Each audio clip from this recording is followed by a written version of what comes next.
La Ciudad de México, habitada actualmente por 23 millones de personas, ha sido edificada sobre el lecho de 5 antiguos lagos ubicados en la parte baja de una cuenca hidrológica. Sin embargo, el tiempo ha borrado la memoria histórica de su pasado lacustre.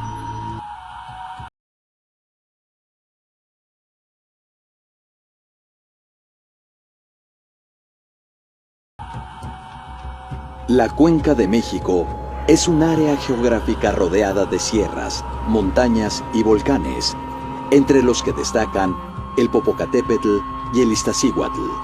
En la parte más baja del valle, los lagos de Texcoco, Chalco, Zumpango, Jaltocan y Xochimilco integraron en el pasado una región lacustre.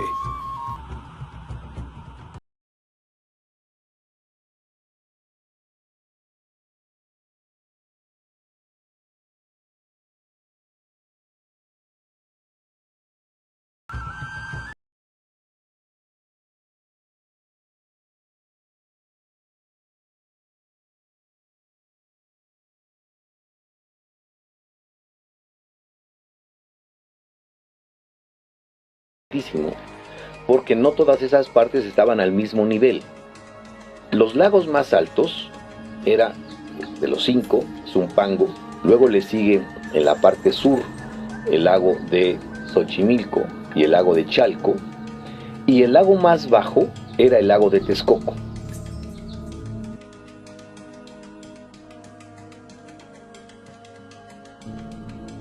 La ubicación privilegiada de las áreas lacustres y los humedales de la Cuenca de México atrajeron a grupos humanos que se asentaron en las partes bajas del valle desde la prehistoria. Y aquí incluso se empezó el sedentarismo antes de que hubiera agricultura, que es un fenómeno extraordinario en la historia del mundo. Entonces ya cuando empieza la agricultura, pues se empiezan a colonizar las tierras de la cuenca, de las laderas, y probablemente en algún punto que no se sabe muy bien, empezaron a hacerse chinampas en las orillas.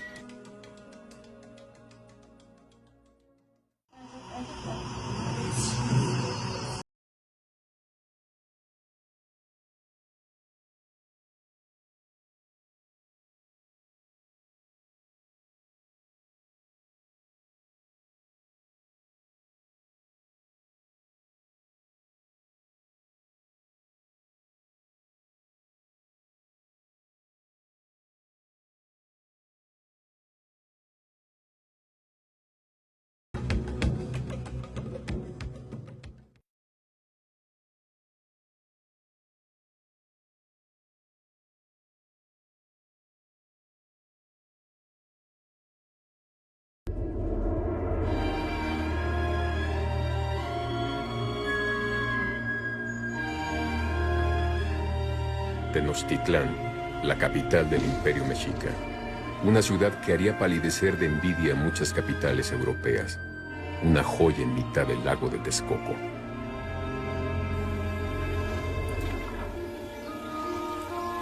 Canales y acueductos permitían el paso de embarcaciones y suministraban agua limpia a hogares y cultivos. Las chinampas, huertas flotantes, suministraban verduras y flores a la ciudad. Cuando Londres contaba con apenas 60,000 habitantes, la Gran Tenochtitlán tenía más de 200,000. Grandes pirámides, templos dedicados a los dioses aztecas, despuntaban sobre la superficie plana de la ciudad. A pesar de los sacrificios humanos ofrecidos en sus templos, sus leyes permitían una convivencia justa y en paz. La sociedad mexica estaba perfectamente estructurada y por sus 4 calzadas principales llegaban mercancías de todos los rincones del reino. En el mercado de Tlatelolco, que asombró a los españoles, se comerciaba con todo tipo de mercancías. Los nobles vivían en casas de comodidad y lujo asombroso, con jardines de una belleza extraordinaria. Los españoles la compararon con Sevilla y aún con Roma, incapaces de describir lo que veían. Allí, el 8 de noviembre de 1519, Moctezuma y el que creía emisario de Quetzalcóatl, Hernán Cortés, se encontrarían por fin cara a cara. La ciudad fue edificada sobre una isla artificial mediante la técnica de las chinampas, que los mexicas heredaron de los pueblos asentados en las riberas de la cuenca. Para los mexicas, el concepto de pueblo o ciudad estaba relacionado con la palabra atl, que significa agua. El uso y aprovechamiento de los recursos hídricos permitió a los mexicas establecer en Tenochtitlan la cultura lacustre más avanzada de Mesoamérica. Dado que está en medio de uno de los vasos o de los alvéolos de esta especie de gran cuenca intercomunicada, tuvieron que hacer desde traer agua potable hasta una serie de diques, ¿no? Los españoles les llamaron albarradones o albarradas. Son diques que empezaron a construir, algunos de los cuales tenían calzada y otros eran simplemente diques. Algunos eran calzadas con acueductos o con canales de navegación a un lado. Entonces hicieron ya en 2-3 siglos una enorme red de canales y de obras hidráulicas, albarradas, diques, acueductos. En 1449, Nezahualcóyotl mandó levantar un gran albarradón que en la temporada de lluvias controlaba los niveles de agua del lago de Texcoco. Se extendía desde el cerro de Azcapotzalco, vecino del Tepeyac, hasta Iztapalapa. Tenía 16 kilómetros de largo y servía, además, para separar las aguas dulces que rodeaban la ciudad de las salobres del lago de Texcoco. La relación fundamental que Tenochtitlan tenía con el agua cambiaría drásticamente con la llegada de los españoles y la conquista de la ciudad en 1521. Tenochtitlan, la capital del Imperio Mexica, se fundó sobre el agua y fue destruida por los conquistadores españoles que levantaron en su lugar una ciudad más acorde con ciertos patrones europeos. Desde entonces, el agua, sagrada para los antepasados, empezó a ser tratada como enemigo. Así, a lo largo de 400 años, desaparecieron 1,100 kilómetros cuadrados de agua de la Cuenca de México, donde ha ocurrido una de las transformaciones ecológicas más radicales del planeta.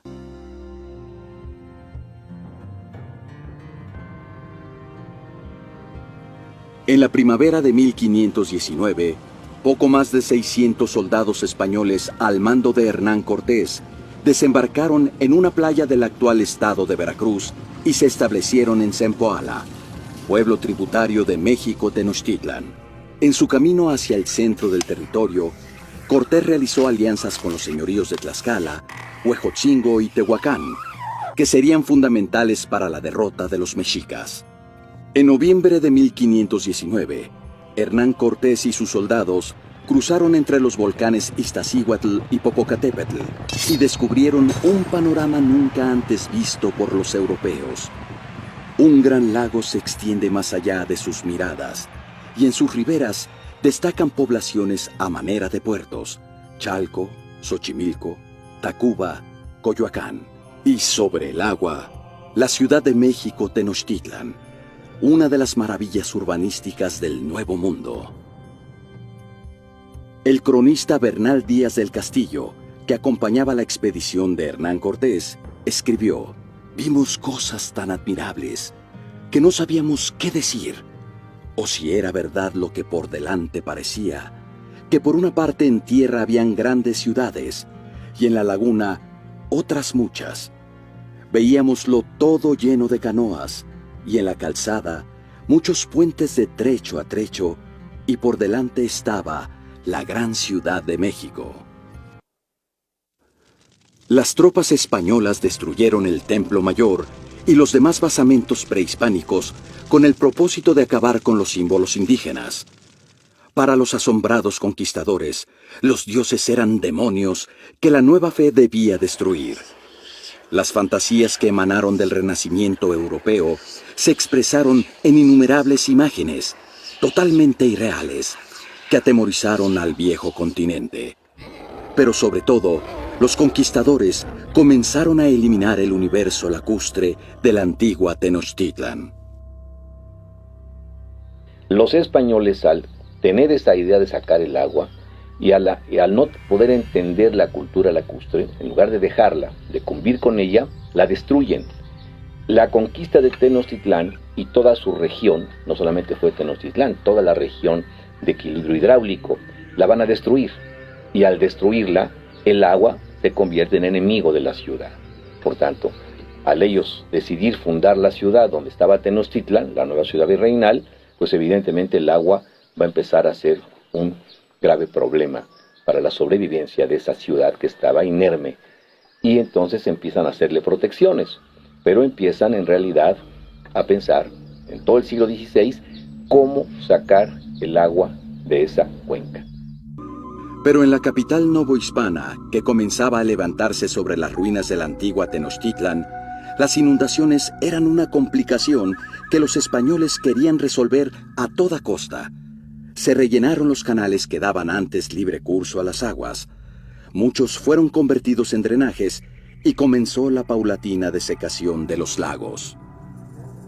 De tal manera que a la hora de hacer una ciudad seca, en vez de una ciudad lacustre, y aparte parece que también se fue hundiendo por el peso de las edificaciones españolas, se provocó el fenómeno de o más bien se dieron las condiciones para que la ciudad se inundara con mucha frecuencia. La primera muy grande fue en 1555 y luego se sucedieron otras en 1580, 1603, 1607 y en 1607 se toma la decisión el virrey Velasco de abrir el desagüe.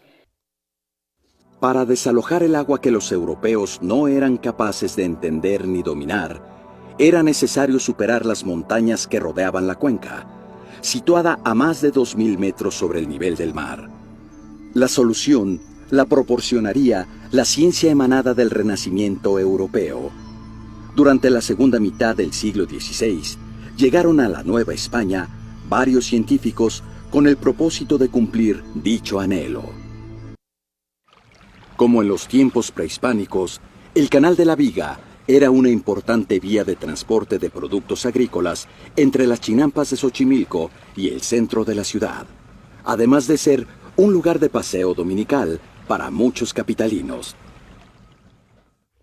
Pero como el problema de las inundaciones continuaba, en 1865, el emperador Maximiliano autorizó realizar el proyecto de Francisco de Garay y Luis Espinosa, que consistía en edificar un extenso canal de casi 50 kilómetros desde San Lázaro hasta Zumpango. Este pasaría por los márgenes de los lagos de Texcoco, San Cristóbal, Jaltocan y Zumpango, y había que perforar de nuevo las montañas de la cuenca. La obra, iniciada en tiempos de Maximiliano, se conoce como el Gran Canal del Desagüe y primer túnel de Tequisquiac, y su construcción continuó durante la presidencia de Porfirio Díaz. Una vez concluidas las luchas revolucionarias y consolidado el Estado mexicano, se sentaron las bases para que la Ciudad de México se convirtiera en una metrópoli moderna que no tenía nada que ver con su pasado lacustre. Hubo una necesidad cuando la ciudad, después de la revolución, creció. Es decir, la post-revolución, en términos del urbanismo de nuestra ciudad, tomó los ríos como drenajes. Polanco tomó 2 ríos como drenajes, desde los años 28. Y toda la ciudad que creció de 1920 a 1940, 50, 60, ocupó ríos como drenajes. La idea de resolver las nuevas urbanizaciones de la ciudad, ocupando los ríos y no haciendo sus propios drenajes y tratando el agua, que es un debate que hay que continuar hoy. ¿Cómo sacamos el agua negra de la ciudad? ¿Por los ríos? ¿Los perdemos? ¿O hacemos plantas de tratamiento y tratamos el agua de otra manera? En los albores del siglo XXI, la ciudad extiende sus dominios hacia los 4 puntos cardinales: valles, montañas, bosques y laderas. El entubamiento de ríos convertidos en drenajes y la construcción de grandes túneles es el resultado histórico que nos legó la cultura de desalojar el agua de la Cuenca de México. Así se explica por qué en menos de 500 años el valle no solo perdió sus lagos y la ciudad sus canales y ríos. Al mismo tiempo, los habitantes de la capital también hemos perdido la oportunidad de aprovechar la memoria del agua, que a través de las lluvias insiste en reclamar su antiguo señorío. El 3 de septiembre de 2014, el gobierno federal anunció la reactivación del proyecto de construcción de un nuevo aeropuerto internacional para la Ciudad de México, el mismo que pretendió imponer Vicente Fox en el territorio de Atenco y Texcoco. Desde ese día, en los pueblos a la orilla del agua, se ha vuelto a levantar el machete de alerta para defender a la tierra. Del nuevo aeropuerto nos enteramos en septiembre en el segundo informe del presidente Enrique Peña Nieto. Una vez que presentó, a las 2 semanas ya tenían el estudio de impacto ambiental, pasaron 60 días y estaba aprobado por la Semarnat. Es decir, lo autorizaron rapidísimo, sin ningún tipo de diálogo con nadie, no hubo foros abiertos de discusión y lo que a ellos les interesaba era aprobarlo rápido, ¿no? Y para hacer esto hicieron una campaña mediática muy fuerte para lavar, digamos como de greenwash. Greenwash es un término que se utiliza para decir lo vamos a pintar de verde y te lo vamos a vender como lo más sustentable, aunque no lo sea, ¿no? Pero al final son cuestiones de publicidad. Entonces, si uno ve lo que pasó de septiembre, que se anunció, a diciembre, que se aprobó, todo fue una campaña no de los datos duros y de los impactos, sino de que va a tener focos ahorradores, que no van a usar calefacción, tratando, digamos, de desviar la discusión hacia cuestiones que son irrelevantes completamente, ¿no? Que el impacto no está en esa parte, sino en la región, o sea, cómo va a afectar la región. Lo que pasó después del aeropuerto que quiso hacer Vicente Fox fue que la Conagua empezó a comprar terrenos en las zonas aledañas del lago de Texcoco con la intención de recuperar el lago. Es decir, la recuperación del lago desde los 60 se había querido hacer y en la administración pasada la Conagua empezó a desarrollar el proyecto, ¿no?, de recuperación. Incluso el plan de ordenamiento territorial, es decir, las leyes que dicen qué se puede hacer y qué no se puede hacer, establecen que lo único que se puede hacer en esa zona es recuperar el lago, ¿no? Lo que pasa es que cambia la administración, entra el gobierno de Enrique Peña Nieto y sorpresivamente pues ya esos terrenos que había comprado la Conagua ya pasaron a ser propiedad federal.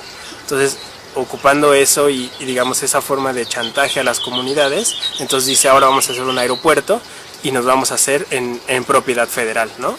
Siendo que la forma en la que se habían comprado fue completamente amañada. Al reactivarse el proyecto del nuevo aeropuerto en Texcoco, se reactiva también la tarea de proteger el territorio del lago, que durante el 2016 el gobierno ha acelerado las licitaciones y las primeras etapas de trabajo de la obra, en franca violación al debido proceso. En la batalla legal se ha presentado ya un peritaje ambiental que ha demostrado la no viabilidad del proyecto. Estos son los argumentos que están sobre la mesa del juicio en contra del nuevo aeropuerto.